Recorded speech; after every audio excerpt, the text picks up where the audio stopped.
Hey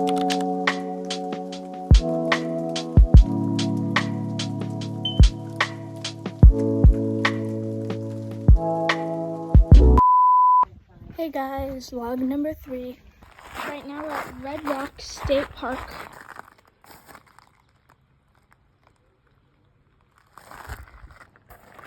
This is beautiful. So we're going to go on a nature walk, and right now we can't find it. The red color in the rock formations comes from a thin layer of iron oxide, Fe2O3, that coats the sand. The iron came from grains of mica that were dissolved by groundwater millions of years ago. Iron oxide is also known as rust. That's just crazy.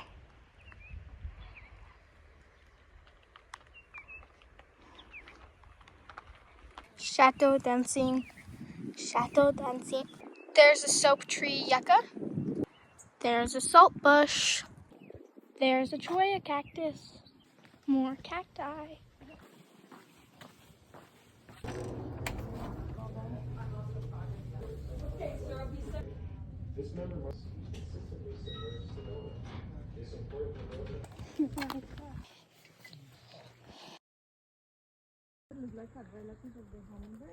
And it's an excellent woodpeckers, and they can get their tongues into the nectar. They're chasing them. All right.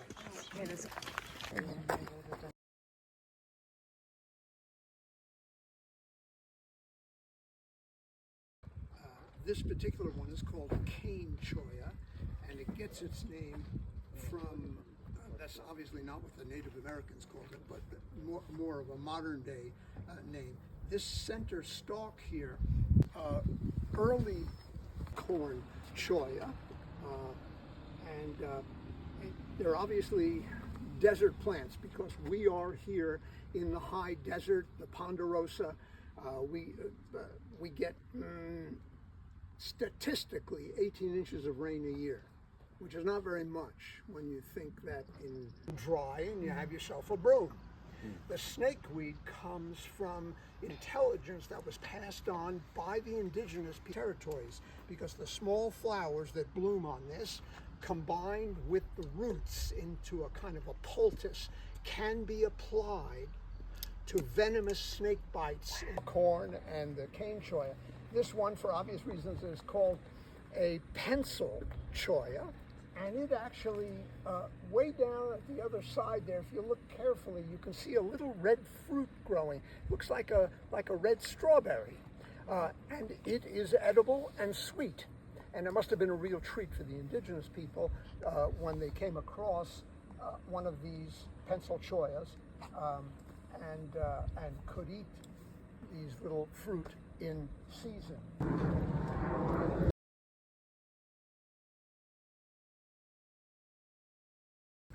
If you look closely at this, even in the sunlight, you can't see the glint of what geologists call ancestral Rocky Mountain chain. They're as long as the contemporary Rocky Mountains, but from northern New Mexico into southwestern Colorado and then into central Utah, that's where these mountains rose.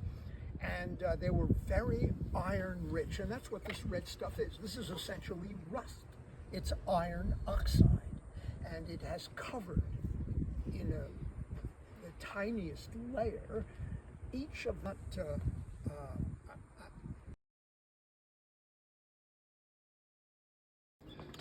this rather sad-looking plant will continue to grow, and it will develop a beautiful trumpet-shaped white blossom with some petal. This is called sacred datura, or another common name is Jimson weed. Every part of the plant is poisonous. This is a member of the nightshade family, and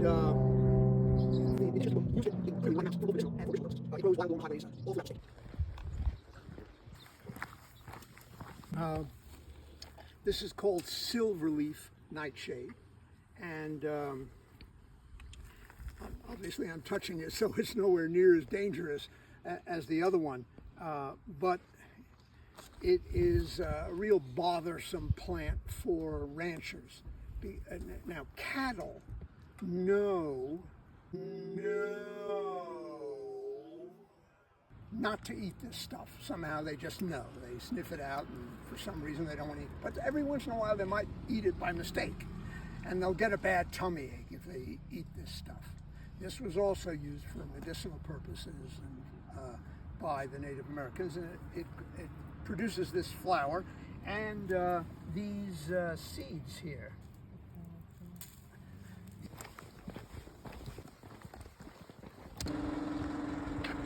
Soap tree yucca, because the roots of this plant, when added to water, create a soap that you can use to wash your face, your clothes, or anything. Still used today. It produces these leaves. You can see all these threads in here. These threads are actually the sides of the leaves that have peeled away. And if you get enough of these, you can of course weave them into a cord. This one is called an artichoke agave because the center of this, when thrown into a fire pit and left there for a day or two, can produce what you find on every supermarket shelf along the baking aisle, agave syrup. One of the few sources of sweetness, real sweetness, for the indigenous people, because honeybees had not yet been introduced. If you had been here 2 years ago, you would have seen an asparagus, really strong stuff, and it is going to produce.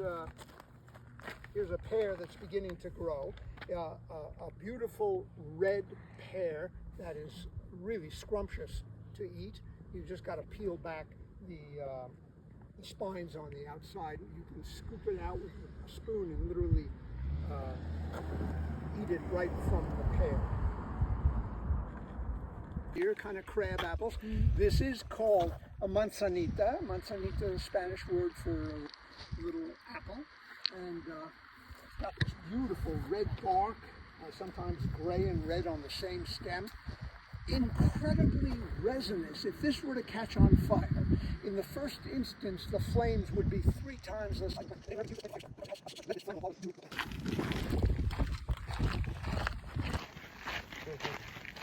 These black basalt cobbles and boulders. All of this stone was produced by volcanoes up near Flagstaff. 6 to 8 million years ago. And washed down here in floods. If you go to the airport mesa, it's a where the moving spot. People go out there and look at. You can actually take a trail called the airport route around the mesa at approximately 4,700 feet. So that's roughly 1,000 feet above the sides of the trail covered in these black stones. Because that creek down there behind me used to flow 1,000 feet higher up there. That is lava. It's called a sill, like windowsill. And it came not from the volcanoes in Flagstaff, but from a volcano whose summit is about 1.5 miles below scale. Lava and pumice that immediately look at it quickly and say, oh, holly. It's not holly. It's actually a member of the oak family. This is called scrub oak or shrub oak. If you look at the point of my walking stick here, you can see the cap of a miniature acorn. So here's one right here.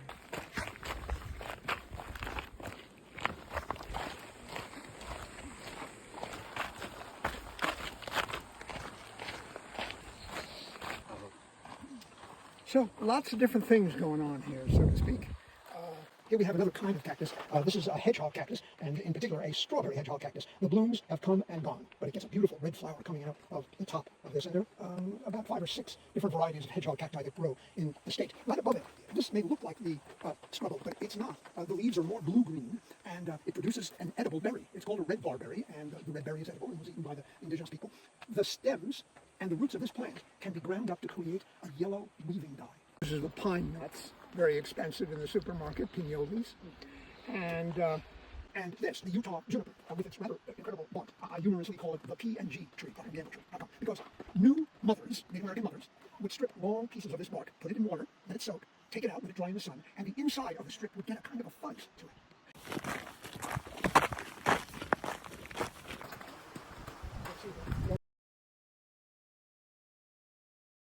mudstone that I was talking about, and I'm hoping that, yeah. I'm hoping that. You see how friable that is. It's so easy to break this stuff. Remarkably, these are this red stuff, this iron oxide stone, this mudstone. We are at the end of the line. If you go south of here,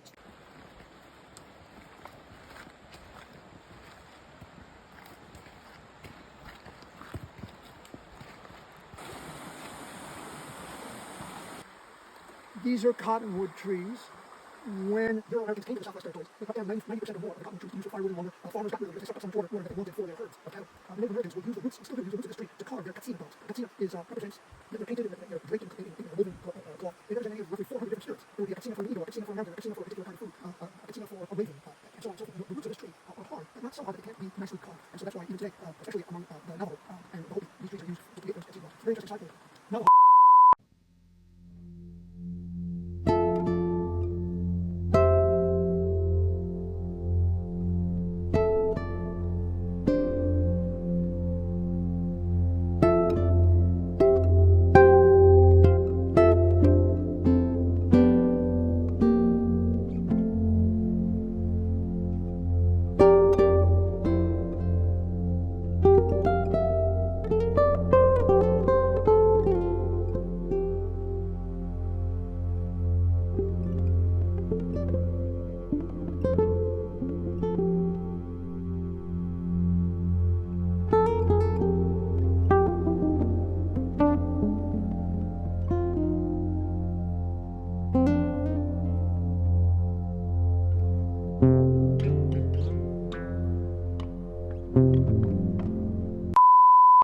Alright guys, we're done with the tour.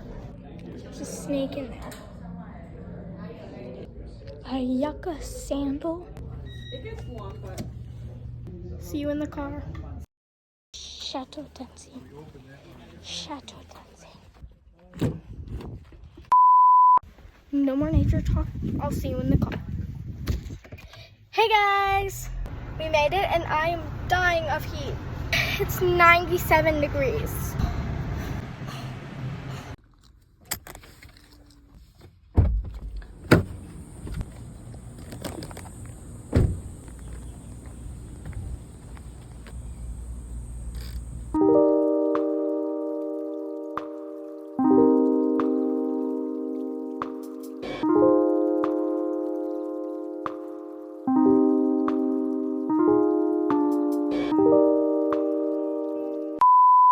Well, that was our adventure for today. Peace!